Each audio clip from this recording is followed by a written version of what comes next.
এই গোলাপ সুবাস নয়, রক্ত ছড়াবে। এমন ক্যাপশনে একগুচ্ছ স্থির চিত্র পোস্ট করেছেন চিত্রনায়িকা পরিমণি। ছবিতে দেখা যায় নীরবকে গোলাপ ফুল দিচ্ছেন আলোচিত এই ঢালিউড তারকা। কী কারণে নীরবের সঙ্গে পরিমণির গোলাপ বিনিময়?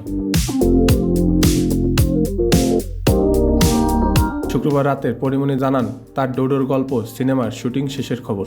ভিডিওতে খবরটি জানান তিনি। পরিমণি জানান 1 বছর 4 মাস আগে শুরু হয়েছিল তার অভিনীত ডোডোর গল্প সিনেমার শুটিং। কয়েক দফায় ছবিটির শুটিং হয়েছে। এই ছবিতে পরিমণির নায়ক সাইমন সাদিক। একদিন বিরতির পর রোববার সন্ধ্যায় চিত্রনায়ক নীরবের সঙ্গে একগুচ্ছ স্থির চিত্র পোস্ট করেন পরিমণি। স্থির চিত্রে দেখা যায় নীরবকে গোলাপ ফুল দিচ্ছেন এই ঢালিউড তারকা। একটি গোলাপ ফুল হাতে দুজনের একাধিক মুহূর্তের স্থির চিত্র দেখা গেছে। নীরব ও পরিমণির সেসব স্থির চিত্র নিয়ে ফেসবুকে ভক্তদের কৌতূহল তৈরি হয়েছে। কেউ কেউ নীরব ও পরিমণিকে অভিনন্দন জানিয়েছেন। জানা গেছে গোলাপ নামের নতুন একটি ছবিতে চুক্তিবদ্ধ হয়েছেন নীরব ও পরিমণি। নীরব এর আগে চুক্তিবদ্ধ হলেও সম্প্রতি পরিমণির চুক্তিপত্রে স্বাক্ষর করেন। পরিমণির চুক্তি স্বাক্ষর অনুষ্ঠানে তাই দুইজনে গোলাপ ফুল হাতে পোজ দিয়েছেন।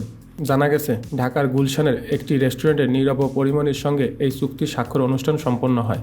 গোলাপ ছবির মাধ্যমে প্রথমবারের মতো বড় পর্দায় দেখা মিলবে নীরব ও পরিমণির। মন্তব্যের ঘরে গোলাপে নীরব পরীর পর্দা রসায়ন দর্শকরা উপভোগ করবেন।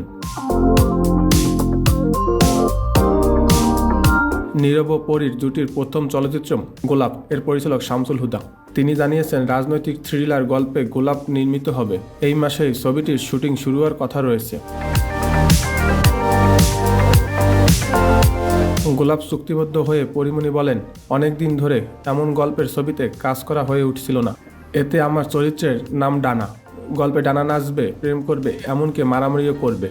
গল্প শোনার সময় রূপা চরিত্রটি আমার পছন্দ হয়েছে। গল্প জুড়ে নানা ধরনের টুইস্ট আছে।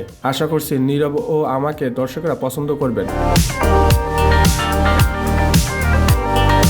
নীরব বলেন, পরিমণি আমাদের ইন্ডাস্ট্রির অত্যন্ত আলোচিত এবং মেধাবী একজন অভিনেত্রী। পর্দায় তার অভিনয় ও সৌন্দর্যের অনেক প্রশংসা হয়। তার সঙ্গে কখনো কাজ করা হয়নি আমার, এবার সেটা হচ্ছে। আশা করছি জমজমাট রসায়ন দর্শকদের উপহার দিতে পারবো আমরা।